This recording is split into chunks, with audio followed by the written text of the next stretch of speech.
Syedaralun SPBU di Kampung Semadam, Kejuruan Muda, Aceh Tamiang nyaris terbakar pada Kamis 12 Mei 2022 malam.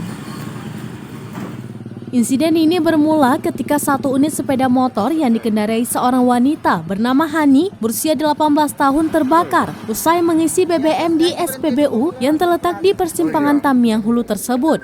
Kobaran api yang sempat membesar membuat petugas SPBU panik menyambar dispenser.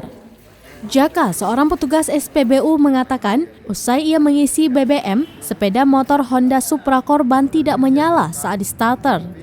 Kemudian wanita muda tersebut mengengkol berkali-kali agar mesin hidup. Lalu tiba-tiba muncul percikan api dan langsung membesar. Untuk menghindari kobaran api semakin besar, Jaka bersama petugas lainnya langsung menyemprotkan racun api.